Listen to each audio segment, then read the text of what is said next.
Guidance log, stardate 5466.9. The Enterprise is in orbit around the outpost colony world of Ribble 2, on orders from the Federation Agricultural Division to try and find a solution to the destructive plague of Dranzes, which wipes out 70 to 90% of the grain crop every 6th year.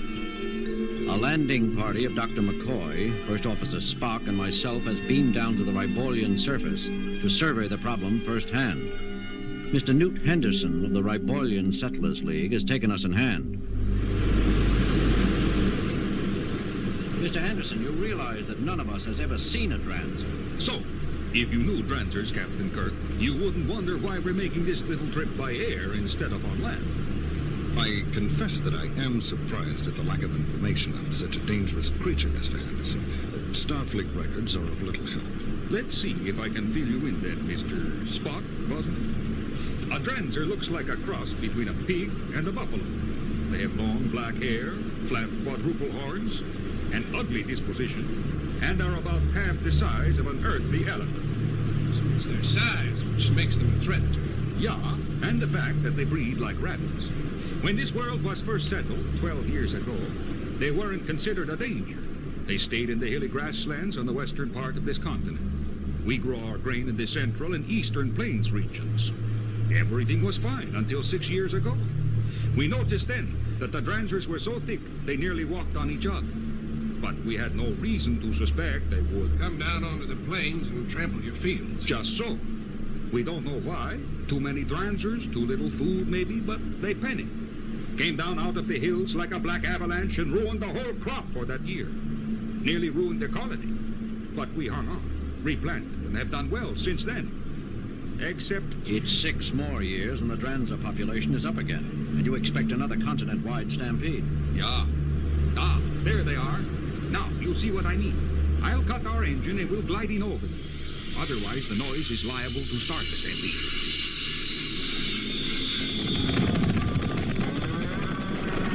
Great nerve. They're like locusts. There must be thousands of them. Millions, Captain. I'm going to have to pull us out of here, gentlemen. Our shadow is making them nervous. Never mind. I think we've seen enough to give us some idea of the size of your problem, Mr. Henderson. What do you suggest we do? We have been petitioning Starfleet for help for years. What about simply reducing the herds through selective pruning? No. We tried that 3 years ago when the herds first began to grow too big again. For one thing, it started a premature stampede which ruined several thousand square kilometers of maturing foothill cropland. As you might guess, the farmers in that area won't permit a repetition of that disaster. But there's another more important reason. Which is? There's a high grass which germinates in the hills. It would take over the plains, except that the Dranzer herds keep it cut back. If we were to kill off the Dranzers, our agriculture experts tell us that in a decade, the grass will take over every meter of arable land on the continent. We have to find some way of controlling the Dranzers without letting the grass get out of control. But if we leave the natural cycle alone, the racial stampede will occur within a half year, and we'll lose another entire year's crop. Mr. Spock, reactions? At first glance, the problem would appear insoluble, Captain. That's not what we pay taxes to here, Mr. Spock. I fear that government is rarely run according to scientific principles, Mr. Henderson. But we must do something. I hope so, Mr. Spock, Captain Kirk. I sincerely hope so. You said the full stampede was expected within 6 months. It could happen tomorrow, too. Or next week, according to the biostatisticians. The herds are already at critical size. That does not give us much time to theorize prospective solutions. That's not our fault. We have been trying to get some action out of Starfleet for years. Starfleet has many concerns, sir. We'll do the best we can for you. Captain Kirk, we've got several 100,000 kilometers of ripe food grains just about ready for harvesting, and they could be trampled into compost any day now. If it is, you'd better believe your superiors are going to hear of it. Old-fashioned doorways, they still have here. And if Henderson is typical of the Ribolian settlers, the people are pretty old-fashioned themselves. Such folk don't take catastrophe quietly. He's right. They can make trouble for us with headquarters. Well, what do they expect from us, Bones? We're not responsible for the ecological setup on this world. The Dranzer Stampede never bothered anyone until the colony here expanded to bring 2/3 of this continent under intensive cultivation. True, Captain. Bear in mind that the Dranzers do not vote. I have, however, thought of a possible solution, which will only bend and not tear the natural fabric of this planet. Well? It involves a considerable risk on the part of those involved, Captain. Wait a minute, Spock. If this is something you regard as a considerable risk, I'm not sure I want any part of it. I'm afraid that your knowledge of organic chemistry is required, Doctor. But first, we must capture a large Dranzer, the largest Dranzer we can. Capture one? What on Ribble for? The explanation derives logically, Doctor. You wanted to see me, Captain Kirk? Yes, Henderson. Spock and Dr. McCoy beamed up to the Enterprise and have been working around the clock on your problem. They think they've come up with a solution. First, we need a number of those high-speed ground vehicles your people use. Wait a minute now. We asked for Federation aid. Why should we have to supply... You want us to stop this stampede or not? All right. If that's what you need, you'll have them. But by heaven, those ground cars are specially built for high-speed travel on Ribelian terrain. If you get them banged up... Take it easy, Henderson. We'll take care of your precious vehicles. And now, I'd like to hear this miracle your people have produced. They should be beaming down any minute now. I'll let them tell you about it in person. Here it is, Jim. That's all? That one little tank? It can't hold more than a couple of liters of what's in it anyway? 1.8 liters, to be precise. But that will be sufficient. You mean you're going to stop the stampede of several million Dranzers with this? Not stop, Mr. Henderson. Divert. Divert? Assuming that this little pop bottle of whatever it is can do anything, where do you propose to divert the herds to? And keep them diverted? They've been stampeding, according to the best evidence, in the same paths across the continent for thousands, millions of years. All will become clear, sir. Captain, have we the properly equipped vehicles? Standing by, Spock, with local drivers. When I explained what we were going to do, most of our would-be volunteers quietly disappeared. The drivers we have left are brave people. Excellent. Then all that is left is to transfer a portion of the liquid in this container into the equipment on each vehicle. Then... Come in. Just got this from the Deloutra family ranch in the northwest quadrant. One of their outposters for scouting up at the hills. Thanks, Ellie. Well, what does it say? We're too late.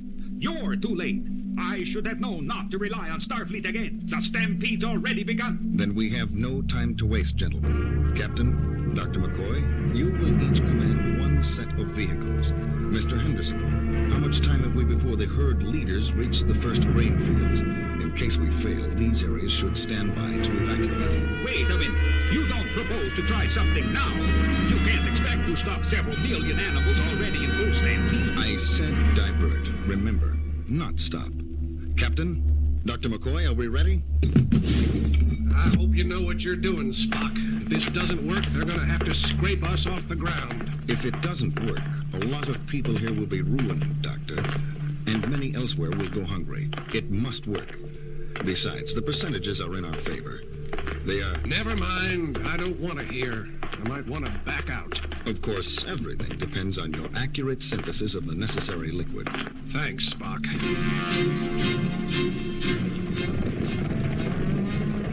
I hope your Mr. Spock knows what he's doing, Captain. He usually does, Henderson. He'd better this time. There's no way out for us, you know.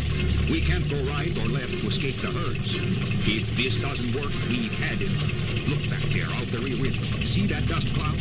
Looks like a storm coming towards us. In a way, it is. There must be 100 million animals in full stampede along a 2,000-kilometer-long front, and they average about 2 tons apiece. Do you know what they'll do to this vehicle and us if they overtake us? There won't be enough left of us to bury.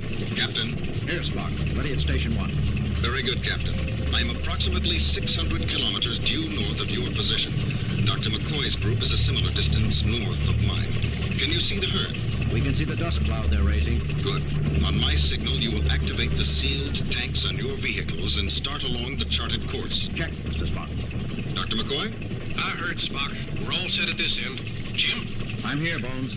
If this idea of Spock fails, I want his corpse court-martialed.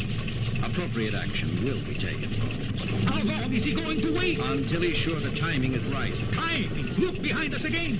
The dust is beginning to blot out the sun. Pretty soon we'll see the front wall of the herd. Do you know how far and how fast a Transer can run, Captain?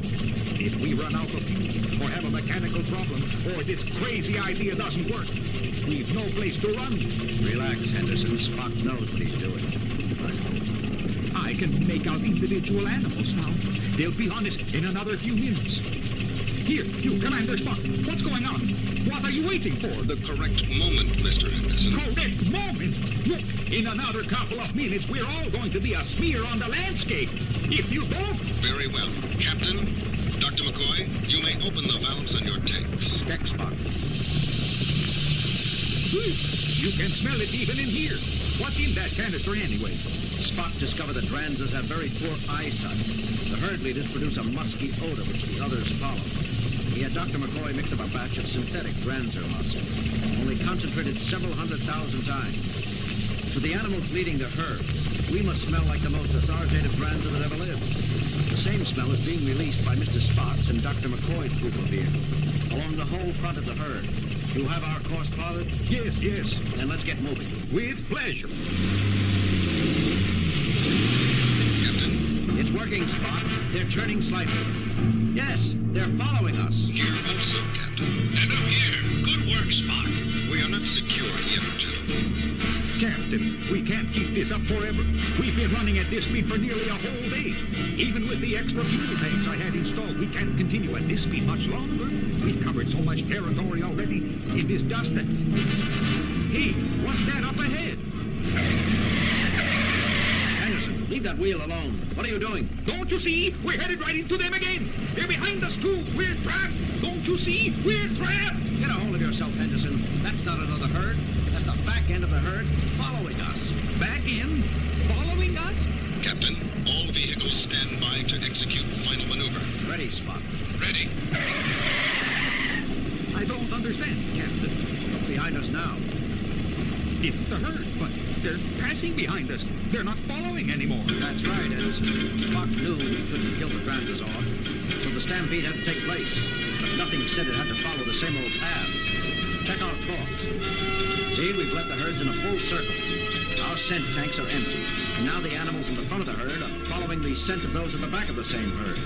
They should keep running in a circle like a dog chasing its own tail until they run themselves out. The threat to your crops is over. Next year, the normal number of surviving Dransers will keep the high grass from growing down into the plains.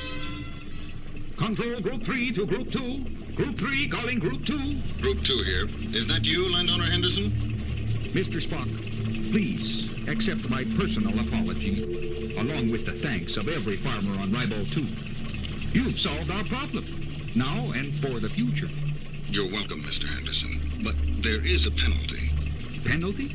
One cannot alter nature without reaping consequences. The millions of dead Dransers which used to scatter across the great plains of this continent will not lie in your fields this year. Their bodies used to fertilize the ground. Now, you must move the corpses to your fields or import artificial fertilizers if you expect your fields to keep producing good grain in the future. But, Mr. Spock, that means moving 100 million Dranser bodies. A considerable task. Group 2 out. 200 million tons? Captain, do you think that Starfleet... I'm sorry. Starfleet has saved your crops for you. But even Starfleet can only do so much. You're going to have to learn to help yourselves a little, too. Now, I suggest you get in touch with the rest of your neighbors and fellow farmers. The sooner you begin moving those bodies behind us, the better. Because if all those bodies begin to decompose in one place, and if the wind changes, you're going to have a very good grain crop. But an awfully smelly year.